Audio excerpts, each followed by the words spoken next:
Ah.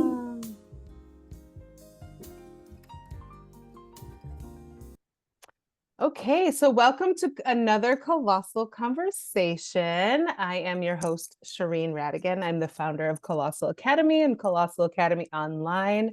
I really just wanted to have a roundtable discussion. So at any point, if anybody feels like they need to come off mute or ask some questions, please feel free.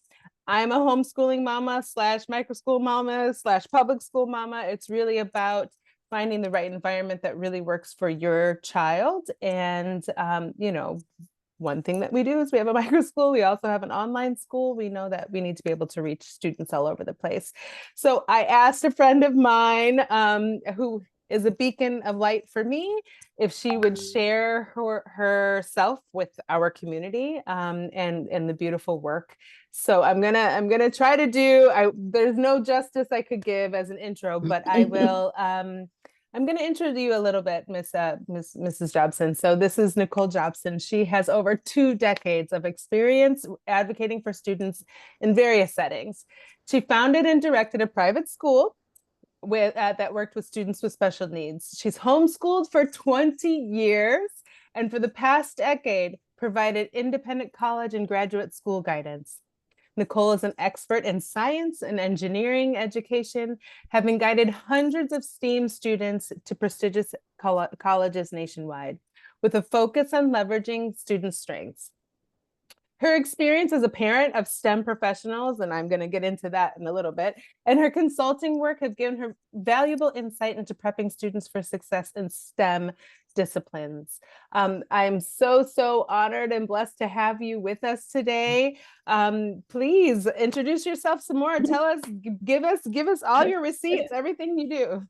Well, thank you. I am so honored and so thrilled to be here. It's just as we were talking before we got started, just finding like minds, finding people who share your values, finding people who can build up your children, and create a community. And so I'm happy to be here, and I'm going to walk through both some of my experience as well as how do you homeschool through high school with a guide with an eye towards college preparation. So I'm going to share my screen, so it might show the whole slide. And let's see, give me a second to move from here. Sorry, folks. I'm going to go to slideshow, presenter view, and here we go. And if at any time you have any questions, I'm just going to kind of run through this pretty quickly. And then again, hopefully I can answer the questions as I'm going through, but otherwise just drop it in the chat or turn yourself off of mute. So I am Nicole Jobson and happy to be here with Colossal Academy this evening. As Shireen mentioned, lots and lots of professional experience. My background not only is in biology, hence the STEM focus and interest, but also my master's degree is in brain-based learning differences, which has informed me both in my work with my children, my students, and as a member of the broader community. Oftentimes, family has a neurodivergent child or just something doesn't seem quite right, which is one of the many reasons why having Colossal and other opportunities for our kids to learn in the environment that works best for them has been successful. So anyway, 20 plus years, so now 24 years, the kids keep growing. And so while school is traditionally 12 years, when you have more than one child, then I've had a chance to experience it all. The kids are now all growed up, as they say. This is actually one of my favorite pictures. The kids have all gone off to college, and Ian there, who is the link that keeps Shireen and I bonded, is the one without the Hopkins shirt on. But my kids have always been homeschooled. And that's been a tremendous source of joy for the entirety of my adult life. So, like all of you all here, you have some experience with homeschooling, whether it's professional, running micro schools, or whether it is working in a micro school, whether it is parenting a child in a homeschool. So I really do understand the important work that everybody in this homeschool community is doing. Okay. A quick plug for my job. I work with international college counselors, and my role there is to support students, whether they are homeschooled, as Sheree mentioned, public school or dual enrolled, but to provide educational guidance. Part of a team that provides guidance throughout the whole school, the high school years, as well as I do graduate school consulting. So. Okay, all right.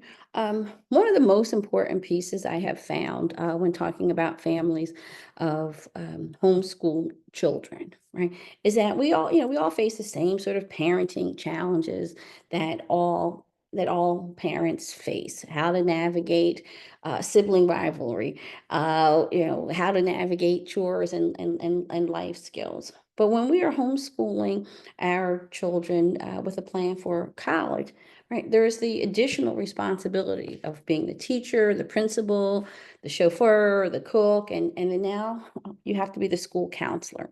So it can seem challenging, but like our lovely homeschool idol there, Simone Biles, when homeschoolers resolve to do something, we win. Right. And so if you can't see it, it says, but how will homeschool kids ever compete in the real world? And well, quite well, actually.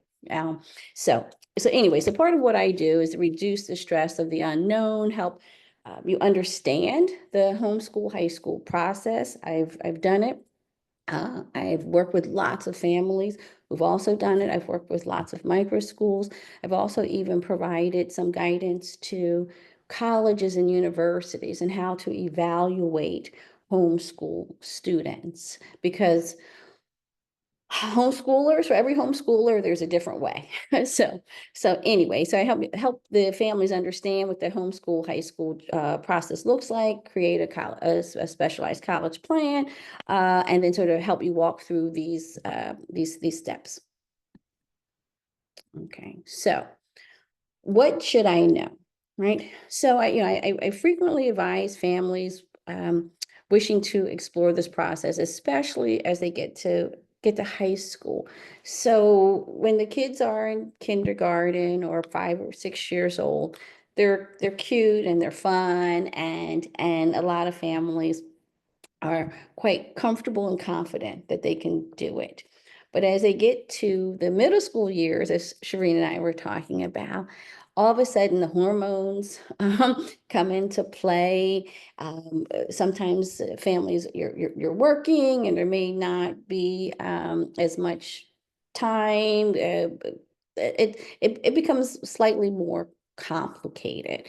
And so the one thing I want you all to remember about what should I know is that homeschooling is, again, it is not school at home. And if you've been homeschooling for any period of time, I got the sun in me, right? So um, uh, it's a lifestyle, and I truly believe it. And so again, I encourage you to view your family's daily life as a series of opportunities to learn, right? Learning and living, they become intertwined. I know at Colossal, there is significant overlap between learning practical skills, academic skills, workforce readiness. They all become one. And so we understand that with the younger kids, but it's also true with the older kids. I think the older kids have an opportunity and should take advantage of the opportunity to lead with self-directed learning, explore their passions, understand that what drove you to homeschool when your children were younger can also shape your mission statement as they get into high school as well. Okay, so the first thing I think is important is to know that homeschooling, including homeschool high school, is legal in all 50 states. But what varies, and again, this chart has been very helpful. But what varies is the level of regulation and the specific requirements to legally homeschooled. So this chart, courtesy of HSLDA, identifies the degree of regulation. We can see Florida down there on the bottom, light blue, low regulation, different from, let's say, a state like Texas or Hawaii, where there is no notice to homeschool and low regulation. So for families who are interested in homeschooling, then it's really quite important that you understand, one, yes, it's legal, but two, know what the laws are and follow those laws. So in Florida, for example, Florida is a low regulation state. Um, and so the requirement generally is to show progress. Now, there are multiple ways in which you can show progress. So that may be by way of a portfolio. It may be by way of standardized testing. There are a number of ways to maintain your legal status as a homeschooler. So it's easy to do, but it has to be done. So that's the first thing. Certain states require specificity with their curriculum. Florida does not. You have an opportunity to lead by your wishes, desires, goals. A state like New York, for example, Pennsylvania are high regulation states, and so they do have certain requirements in terms of number of hours and the content. But as Shireen and I have talked about, even in a high regulation state, I know Colossal will be expanding a couple different places, but even in a high regulation state, there are ways for families to lead with a child's interest and at the same time maintain their legal status, and at the same time be prepared to do well in college or life. Okay. Next thing. And I think this is probably one of the more important things. Okay, how? We know it's legal, great, right? So what next, right? So, as a veteran homeschooler, again, 24 years and it's over now, but they keep calling you. That's one thing I want you to know. It actually is never over.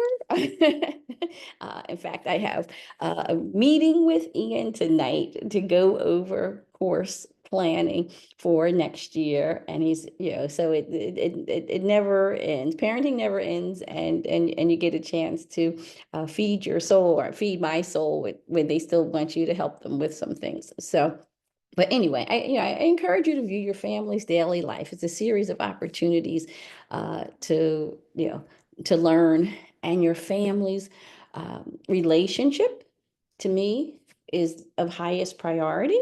So keep that in mind as you are homeschooling high school. Right? There are a couple different ways that one might homeschool. Right? The independent route. Right? This path is what I sometimes call, this is what we did. I call this sort of traditional homeschooling, although there are multiple ways in which it manifests itself. But that really is where the parent and the family are responsible for the learning. There's a ton of flexibility because you do this to meet the family, the child's needs. It's also quite a bit of work because oftentimes it can be a custom education. It could be an out-of-the-box education. But again, that's where the family submits their notice of intent to the school board, and they do their thing. Right, that's one way of homeschooling, and that worked out well for our family. There is the dual enrollment option, particularly as we get to high school level. Colleges like to see that homeschool students can function on a college level, that there's some level of college readiness. There are opportunities to do dual enrollment, a la carte, take one class here, take another class there. FAU High School is a more structured program, as a 2-year program where one of the homeschool students that I work with did her 2 years there and then went off and was accepted at a low acceptance rate school. Um, and and that's one way to do it. But again, it may not necessarily fit everybody's needs. The distance slash online, that could include Florida Virtual School, Laurel Springs. There's a wide variety of online options that exist.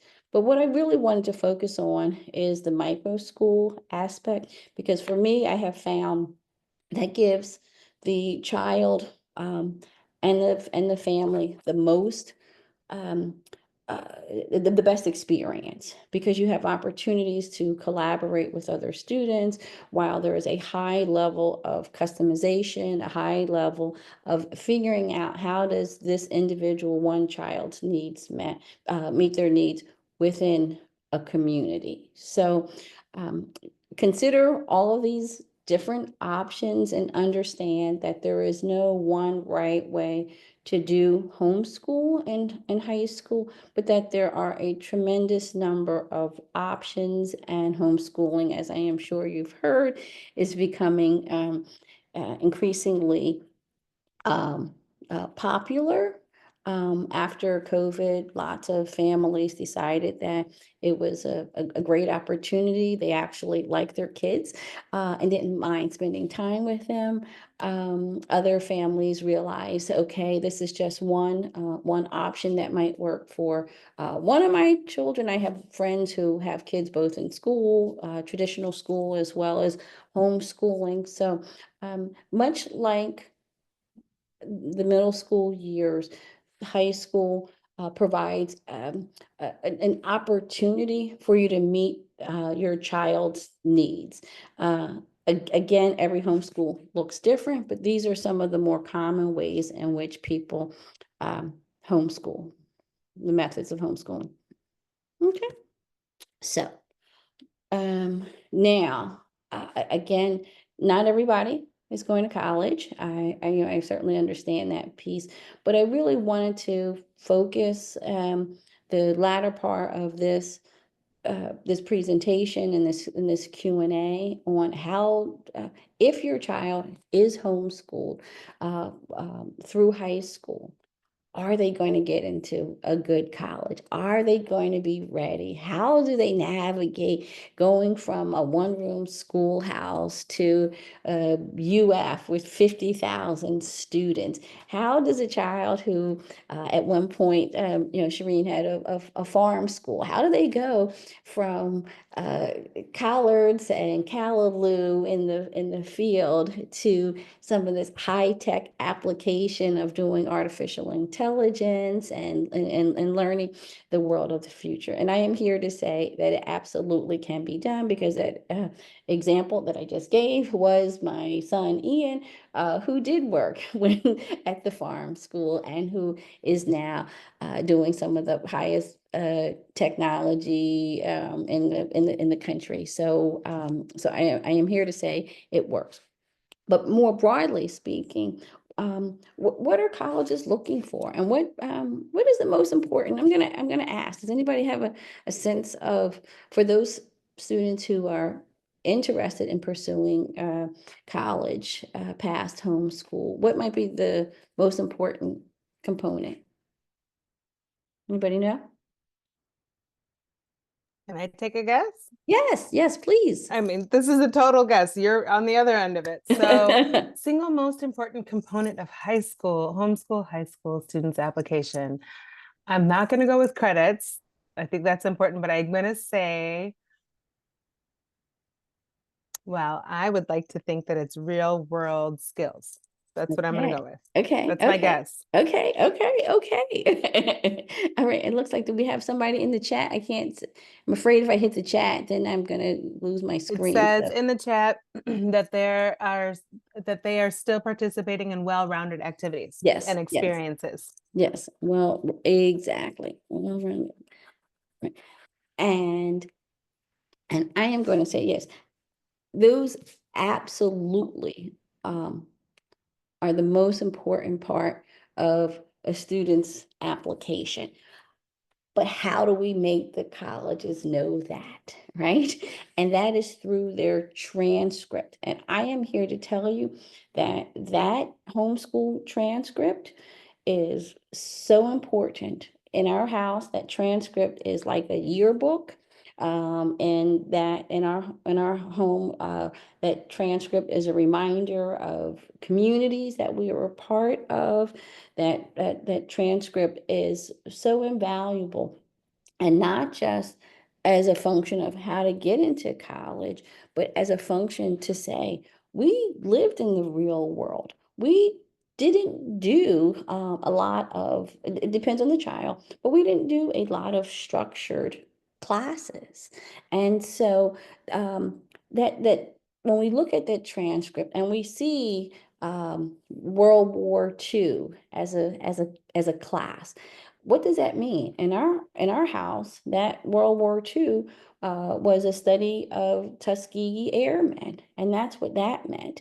It was an opportunity for us to connect with family members who served in the war and interview um, uh, veterans, and what was their take, and how do they navigate some of the challenges that they faced based on their own their demographics. So this transcript, treat it like gold, right? It is so important. And so when you submit your college application as a homeschooler, this transcript is a part of your child's life, right? It's not just a list of classes. It is a list of your child's experiences. And so the grades and the rigor, right, are reflected on that transcript. So homeschoolers, in my work as a consultant for colleges, colleges are used to seeing a kid with a 4.0, a homeschool kid with a 4.0 GPA. All right, is that a problem? No, because one thing that I have done over the years is when someone is evaluating their transcript, they're not looking at it necessarily as this piece of gold, this core component of who this child is, but they're saying, I tell them a 4.0, if a homeschool student has a transcript and they're looking at those grades and that rigor, they have demonstrated mastery of this particular topic. Look to see what is listed on that transcript versus what is not listed. So if you have a STEM kid may be doing master's level work, master's degree level work. A little bit of a mommy brag for my daughter in high school, working on a paper on neuroscience, and was working under the direction and guidance of a PhD student who was working in educational psychology. Plug for her. She was also homeschooled and was pursuing her PhD. Yay for homeschoolers. But again, so the grade, so homeschoolers deserve an A because they are doing the work.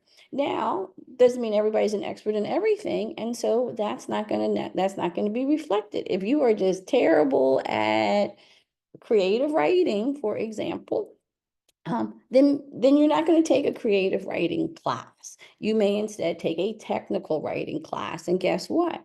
If you're a scientist and you need to know how to write lab reports, and you need to know how to write grant proposals, and you need to know how to write technical papers, then you're more likely to be successful if we direct your education in a way that makes sense for you.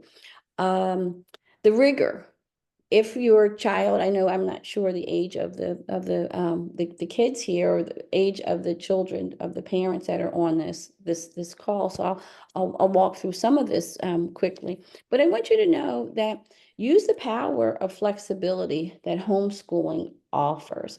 And so if you're at a micro school, for example, you don't have to necessarily do 4 years and 4 years of and 5 core courses: English, math, science, social studies, and a language. So that social studies might be the World War II. The science might be artificial intelligence and large language models, for example. So again, please know that your homeschool transcript should not look like a kid who goes to Cypress Bay High School or Fort Lauderdale High School or American Heritage or any of these other schools. Why is that? Because you have the flexibility to tailor a curriculum that meets your child's needs. And because of that, they should be doing well, right? They should be accelerating. They should be, letting them go as deep as they can possibly go into something. And then sometimes they get satiated with that and they move on to the next thing. So Can thank you. I Mhm. ask a question about that? Yes, Because some of our courses, yes, because we follow the child and the interest. So then we'll yes. be in right now we're doing art history, which has a name, right? Like we can Uh-huh. art history can be translated into something else. But when it is something like portfolio building Mhm, or mhm, mhm. um something that might not have a regular term or name, we have like these interdisciplinary study Yes, classes where yes, we're trying yes. to build. How do we know, right, that that is a Mhm. credit that Yes. we've completed? How many hours? Is there like some system that we need to have in mind when we're doing these horse stable experience, veterinarian studies? You know, some of them, uh, is there like an hour we should be keeping track Sure. of? Well, I 18 mean, hours, 20 hour gives us a credit. yeah, I mean, so I would say this, there's something called there's a Carnegie unit, which is essentially 180 hours. Um, and so that's a benchmark that you can use. But one thing that I often share with homeschoolers when they ask this question is, inside of a traditional school, often they're only getting to 80% of the material anyway. So what I tend to have families do when they are assigning credits is acquisition of knowledge. And how do we do that? Because some kids learn things um, faster, right? And they can go through a credit in computer science because that might be their area of interest. If we're talking about history, we might be looking at portfolio development. They've now created a portfolio of their work that mirrors what someone might be doing in college or mirrors a professional artist. So there is a level of being subjective in the evaluation, but we talk about how much do you know about a subject, right? It is not ever really um, uh, volume of information. It is depth of understanding. Have they built a relationship with the material? I do oftentimes use a syllabus from a college course to get a sense of what a student in college might cover. And if they're doing at least half of what they're covering in college, to me, that can count as a credit, right? So that's really like I say, sometimes I will look at, let's say, a sunlight curriculum, which is, there are lots of homeschool materials that you can buy, and what they might look at and see where there's some overlap and say, okay, they're reading 9 books over the course of the year, like actually the whole book, not excerpts from that. That's got to count. That's got to count for at least a credit. So, and then sometimes it's something that the kid picked up and said, "This is really cool, and I kind of like it, but not that much." And guess what? Guess what? That's a half a credit, or it turns into an extracurricular activity, depending on depending on what works. So there is both the flexibility in offering courses and all, and then also, I've had students. There was a student who was an artist, homeschooler, and and pages and pages and pages and pages of illustration. And just this kid just drew. That was his thing. And amazing artist. And he didn't have that as the parent didn't have that as either a class or extracurricular because it wasn't structured. It was just something that the kid did on his free time.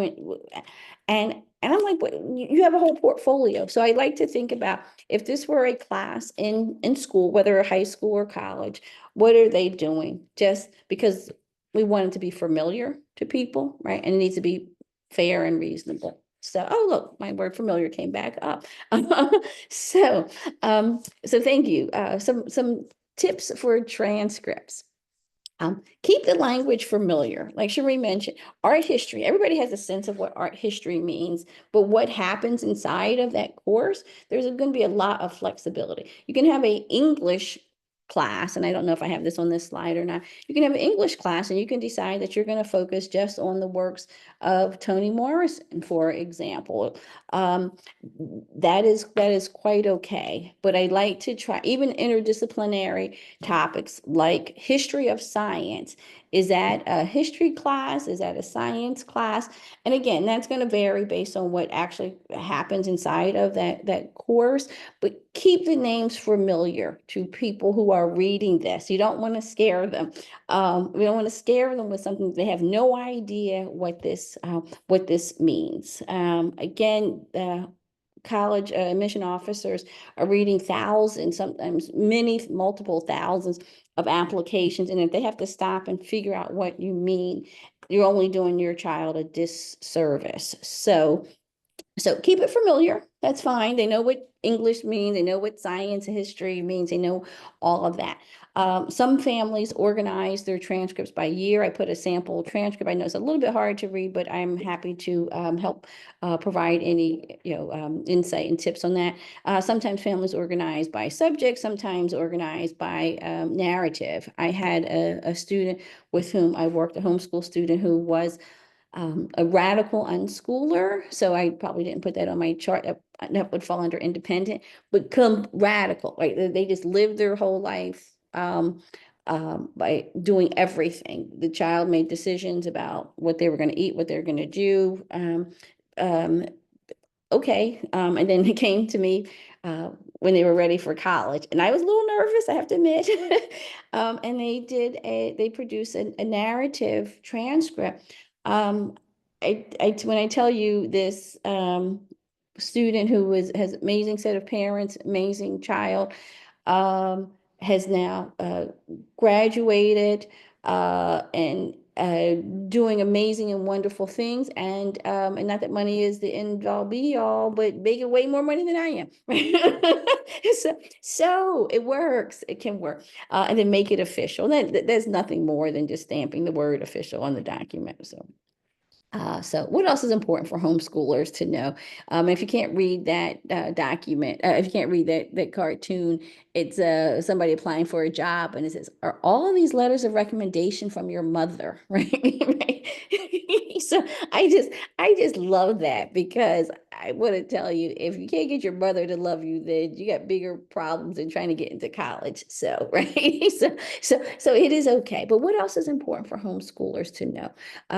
While you're making up these courses called the history of science, an interdisciplinary course, and as I said, is that a science? Is that a history course? That will be reflected in the course descriptions. So as your child is preparing for this homeschool high school path, again, start in ninth grade with writing down the spine. What are you using as your primary resource? Again, you're not going to really be able to remember 3 years from now. What was the name of that book that we used?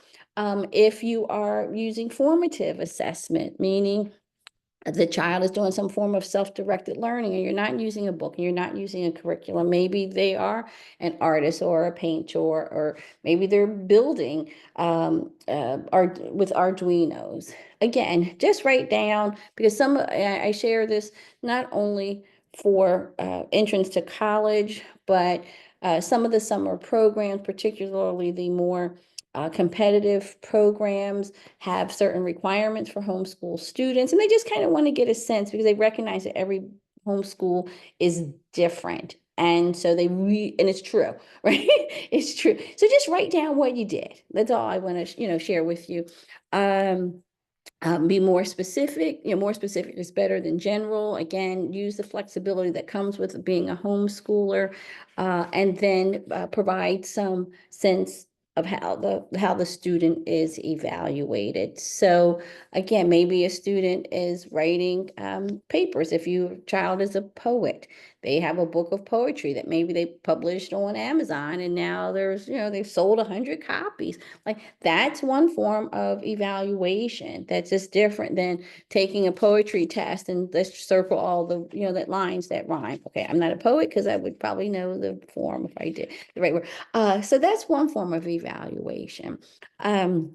Can a child give a speech on a particular topic? And a child have a dialogue, a discussion with somebody who's more informed than them, right? So that's one form of evaluation. And so all of that can go into the course description. It doesn't have to be, we purchased a curriculum and we started on page 1 and we finished on page 300. It really doesn't have to be. So that's something important to know. All right, what else is important? All right, I'm going to skip through this pretty quickly. Standardized tests in the state of Florida for the public schools. Test scores are required. If you're looking at a private school in the state of Florida, or if you're looking at schools outside of the state, they're not required. It just depends. It depends on the school, right? So do all colleges require them? No. If your child has taken some tests and they have a good score is relative to the specific school. They can be helpful, especially for homeschoolers. It's just another outside standard way of evaluation. Testing is not good or bad. It's just another tool that you can use. Roughly, I don't know, before COVID, of the 3,500 colleges, there were already about 1,500 that were test optional. So it's not a new thing. It's not a COVID thing. But again, the state of Florida is requiring tests for the public schools. So it is something to consider, but we can talk more about that if the kids are a little bit older. In your essays, as a homeschool student, this is going to be a really important for all students, really, but since we're talking about homeschoolers, it's a really important part of you are sharing yourself. You are sharing your uniqueness. Homeschool students' experiences are different than kids who go to school. Homeschool students, often their extracurriculars often overlap with their classes. Maybe there's a reason why they were homeschooled. Maybe they're neurodivergent. Maybe they have some special expertise. Maybe they're both. But whatever your uniqueness is, you want to highlight it in this essay. There are 2 main essays. One is the Common App essay that most colleges have. It's 650 words, and then schools have school-specific essays. And this is a great opportunity if your homeschooler is doing neuroscience research, for example, where they can talk about why attending a certain school with their wonderful, strong neuroscience program where they're doing real world work and they've already done that, is a great opportunity for you to discuss that. Extracurriculars, and let's see where we are with time. So as a homeschooler, as I mentioned, there's a lot of overlap between what is considered a class and what is considered an extracurricular. And so I will just share right now that uh, for all intents and purposes, it doesn't quite matter just yet. But what does matter is that the activity is meaningful to you. So as a leader, right?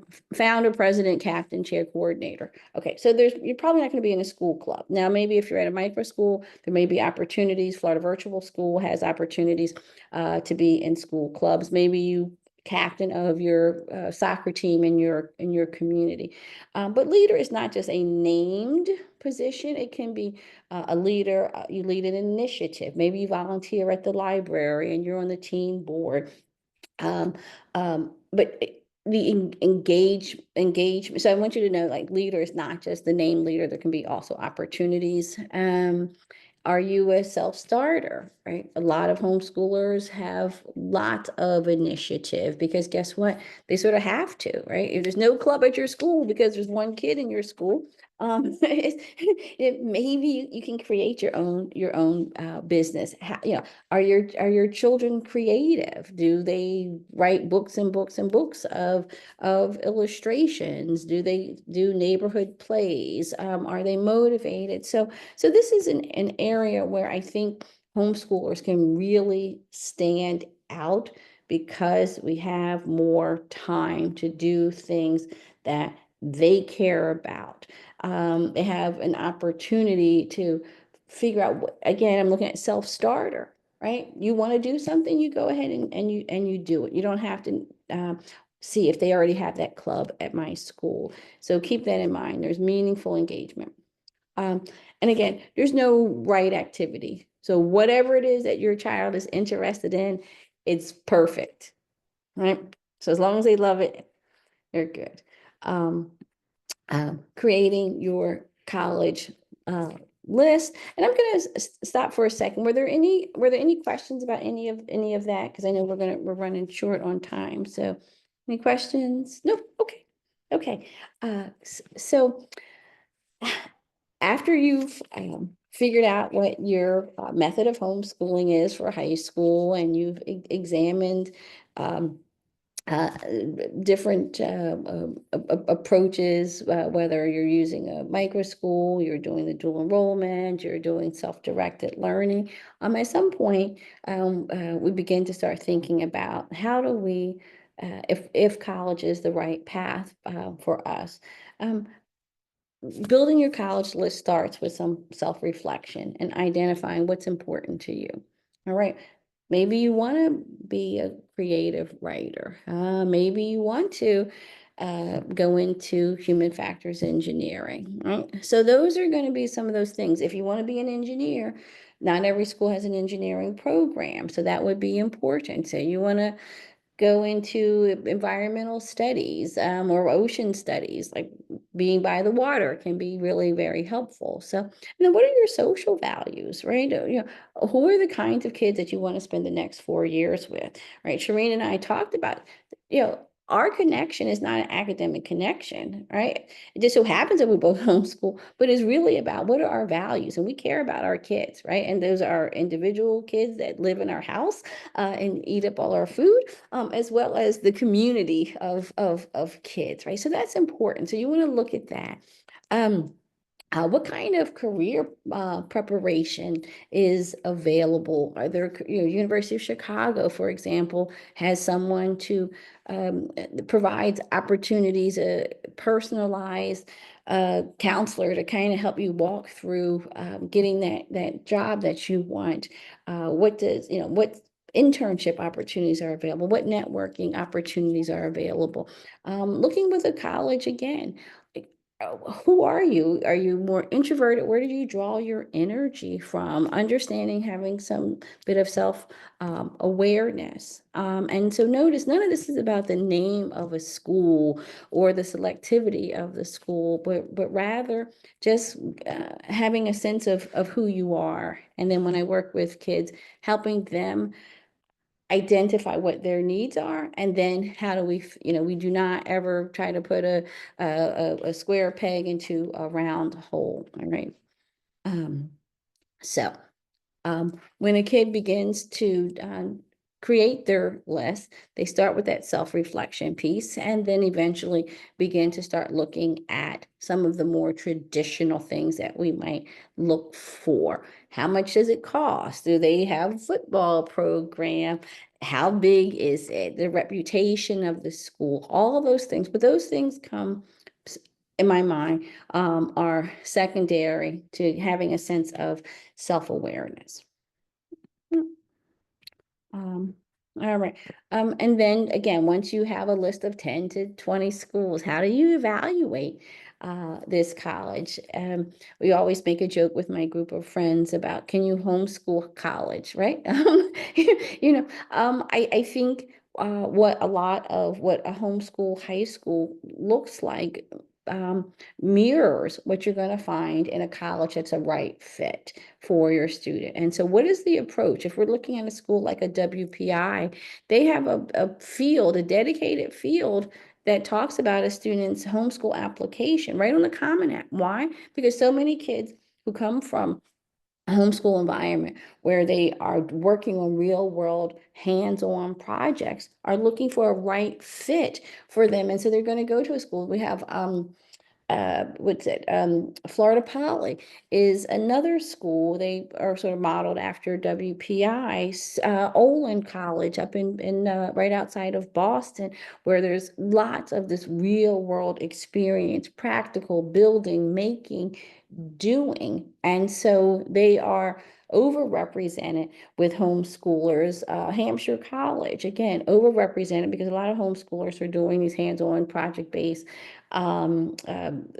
learning as a homeschool high schooler. But at some point there's lectures, there's theories. What are the opportunities to do research? Right. So whether that's science research, because you want to go into computer science research or biology or whatever the case may be. But when you're looking at a college, does it have that? Let's say your kid is a theater kid. What are the opportunities to either participate in some of these art shows, perform theater shows, or if you're not a theater kid and you just like to go to shows, right? So begin to start looking at that. Or you have opportunities to participate in graduate level courses. And then the next thing, after you're looking at the curriculum, is what skills are important, right? And if you learn all that there is to know about computer science and you cannot effectively and critically evaluate whether it's the right thing to do, then learning, just learning straight skills is not necessarily helpful. It will not get you to where you need to go. So when you're again evaluating colleges, what skills are emphasized? Let's see. We do have a question in the Oh, comments. okay. What Yeah. is WPI? Oh, okay, easy. Worcester Polytech Institute, and it is in Worcester, Massachusetts, and it is 50 miles from Brown University in Providence, 50 miles from Yale in New Haven, and 50 miles from MIT in Cambridge. And so there's a lot of opportunity to collaborate with schools and students at those schools. Okay, great. All right. Now note in that picture with my kids, none of them had a WPI t-shirt on, although I love, love, love, love, love, love that school. Did I say I love that school? So it doesn't mean that homeschoolers only have to go to schools that are heavy on project-based schools. I know that some of the liberal arts colleges. And so liberal arts is a function of meaning broad education. And someone mentioned having a well-rounded experience. And so a student as often happens with kids who are allowed to learn at their own pace, they develop lots of interest because learning is seen as a joy, as opposed to something that you have to do. So some of the liberal arts colleges allow students who have interest in the arts and the science and the humanities, and then they want to be in the cheese club. So as you begin to refine your list, it's really important for students and families to go to some of these virtual information sessions and get to know the colleges. And I've listed a few ways where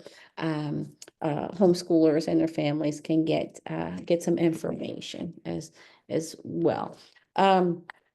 Let's see I'll have some notes about some other schools. Harvey Mudd is again, it really depends on getting to know your child and what their interests are. And there is a school for everybody. There really is. Right. And then the last thing that I wanted to talk about, what if my child learns differently? Right. So what about homeschoolers who learn differently? I talked about my background, my master's in learning differences. And so when students are in high school, oftentimes the material gets harder. There's an increased volume. Not only is the material more rigorous, but there's an increased volume. I have a student, uh, amazing, bright kid who was just had the traditional school student, just having trouble keeping up with the writing assignments, and that meant that their grades were not as high as they otherwise would be. And so that was the child had talked to the parent, and it said, "Oh, child has dysgraphia." And that, again, had nothing to do with the child's ability to understand the information, learn information, comprehend it. And so when you are looking at a college for a student who either learns differently, or is neurodivergent, or is somehow just not your typical kid, much like you're finding the right environment and the appropriate environment for your high school student, whether it's a micro school, whether it's independent homeschool, whether it's a traditional school, that self-awareness piece goes not only to academics, but also, what is that student's profile? There are a number of books out there that say, KNW's best 100 colleges for students who learn differently. So if your child has dysgraphia, for example, that's going to be very different than if the child has low vision, for example. That's going to be very different if you have a child who has, your child is 2E, and so maybe they have self-dyslexia, but at the same time, there's some executive functioning issues. So none of the resources that might be available for a child who has dysgraphia are going to help your 2E kid. So know your student's profile.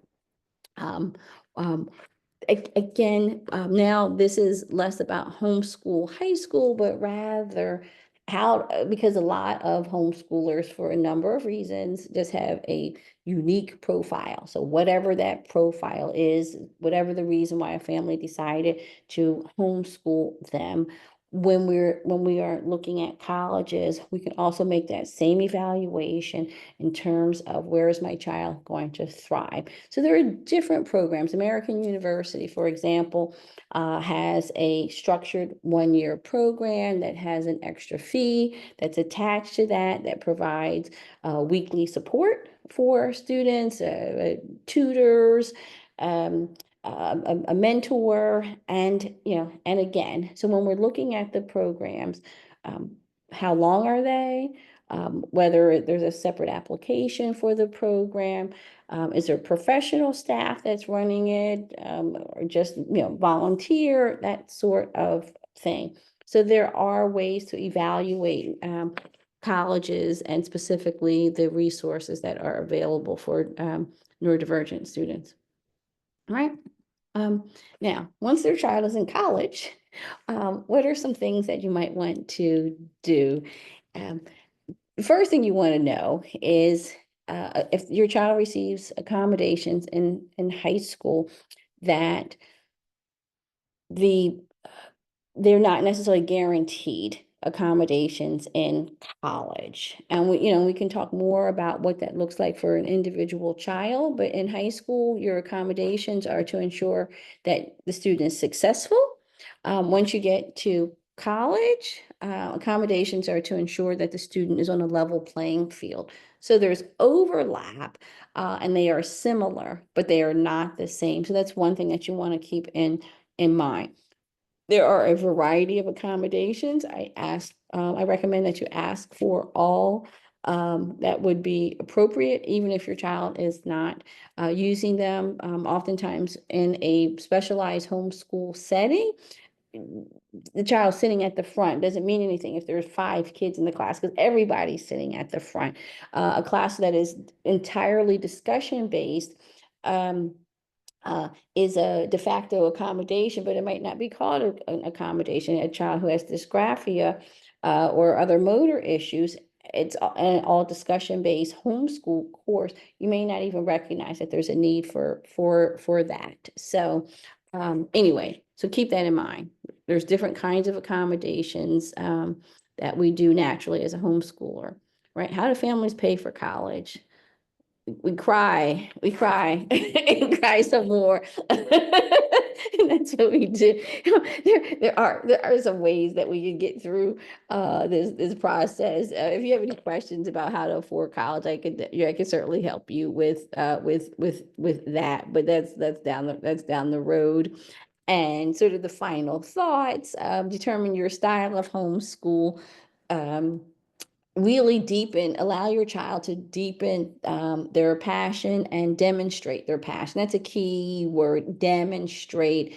Participate in contests, have a maker, make some things, keep a maker's portfolio. If you're going to stay in state, you're going to have to take the SATs or ACTs, have that resume, get to know the colleges. Be honest with your child about the finances. Don't say, it's okay, you can apply anywhere, and then you get into MIT and it's like, oh my gosh, it's $80,000. So understand, and then stay excited about college. And I am here to provide any support that I can along the way. Shireen has my contact information, and if you need any help at all, you can always reach out to me. And I want to say thank you so much. Thank you so much. I was taking notes. Okay. Just so many notes. I don't even know where to begin, but one of the things, I just think there's so many more opportunities, not so many more. I just love the opportunities that are available for middle and definitely high schoolers. I think that the fear that parents have of like failure, that we're going to fail them, we're not going to prepare them, that they're not going to be ready, is actually, we don't need to have those anymore. That I feel really clearly that this is how the majority of people are actually going to be learning at some point, right? Mhm. It's like we talk in our Colossal core group a lot about the next gen ed, and this is what it's going to be looking like. The generations, we see low attendance. This is a response to that, right? Students don't necessarily want to be in a traditional learning environment anymore. Young people are craving to have and desiring different learning opportunities. And I think that homeschooling and non-location specific or non-location bound online Mhm. schooling, however that's Mhm. going to look, Mhm. is going to actually be a central role in a much larger role in delivering education to young people. I think there's so many opportunities in high school for us to do deep dives and really start to test adulthood out Mhm. in a way so that we can seamlessly transition into being an adult, right? And so, yeah, thank you so much for, You're you are welcome. always just a wealth of information and knowledge and a reminder that everything's possible. And, I know I get into the perfectionist space a lot, and that it's okay. Everything's going to be okay. We don't have to be perfectionists. It's the joy of thief. It's a thief of joy. There's the dyslexia getting in there. It's the thief of joy. And yeah, just a reminder, take it easy. Don't take everything too seriously. We can be serious, but like there's some play that we can have a joyful experience, and it doesn't need to be grinding and hurtful and Mhm, painful, mhm, and mhm. doesn't have to mirror the industrial education model. It can be out in the world, right? And we believe that so deeply. Nicole is going to be joining us in our community groups to help with parents as they're we have Mighty Networks. And so at Mhm. Colossal Academy Online, we want to make sure that parents have each other as they're going through this type of schooling, that and Nicole will be our moderator for parents. And so I just feel so blessed to be able to continue to do this work and to continue to be in collaboration with you. I don't know if anybody has any questions. Please feel free. We'll maybe reserve for another few minutes for questions if people have any. And next week, we are going to be talking about how to do that household rhythm with our adolescents. So we would love to see, it's going to be on a Monday of next week. How do you run a household? Yes. What chores, what responsibilities? How do we be mommy and transcript maker and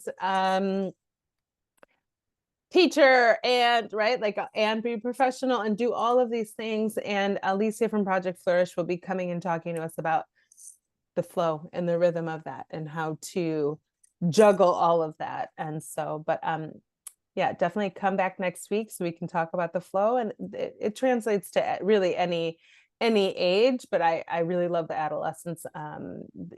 Middle schools are my babies, and then middle high school. So if anybody has a question, please feel free to write it in the chat or come off mute, and we'll just reserve the next few minutes. Well, I just want to say thank you. Here, I just love the opportunities that children have. As you said, there's so many more options, and kids who struggled in an environment, and homeschooling is not right for every family or every child, but to know that is an opportunity that exists. And for that, I'm just so thankful. And even though my kids are all grown, very frequently, families will come to me and ask about options. And I think what you're doing is so wonderful, and you've been such a blessing to my family. Specifically, you've allowed my youngest son, who's the youngest, to have an opportunity to be a leader. And so we talked about being a leader, and sometimes it's hard to show in a homeschool environment. And so he got to put on his college application that he was a tutor and a mentor, and even beyond that, it was his own sense of self-worth and an opportunity to sort of be in charge of somebody else, and it's all about a community. And I'm so happy that you created that space for him to Thank you. um I'm going to do give a his little best. backstory. So Nicole's youngest, Ian, we were at a farm, and we had no running water, no electricity. We were in a yurt, and the kids were like, we want to learn how to do drones, and they were really into the techie. And I was like, I really don't know how to do any of that. And I called Nicole. I'm like, oh, and she's like, well, my youngest, Mhm. this is the kid for you. He's really a tech child, and he just came in and saved us and really connected so deeply with the young people, because they needed to have someone who could speak their language and be at their level. And also, middle schoolers are short attention span, and so he was able to like keep up with them, but also show them really great things. And they learned how to pilot drones, and it was really such a wonderful blessing for everybody. It was beautiful and awesome to watch. It also gave me a little bit of respite, and Mhm. also the young people learned how to fly drones, and our Ian got to be a leader. It was such Yep. I love those relationships when it is all mutual and working in harmony with each other, and that is how we build community, right? Like that's the flow. That's how it should feel when it's right. Yeah. I mean, it just a sense of warmth, and we just love you and what you're doing, and I am just so excited to see that more families are going to be able to take advantage. Thank you so much. Okay, y'all, we will see you next week on Monday, not Tuesday. At 6 o'clock, we're going to do 2 more conversations. So the next one's about household rhythm. How do we do this and stay balanced? And then the final one in April, we're just doing April for now because I haven't figured out the balance yet, the rhythm of having a colossal conversation and maintaining everything else. But what we're going to be talking about is CTE and going into career and technical. So if college might not be your path, maybe maybe welding or plumbing or electricians or nail tech or any of these other opportunities outside of going to university we're going to talk about that in the last week of our colossal conversation. So thank you all so much. We will see you next week. Thank you. Thank you so much. Bye-bye.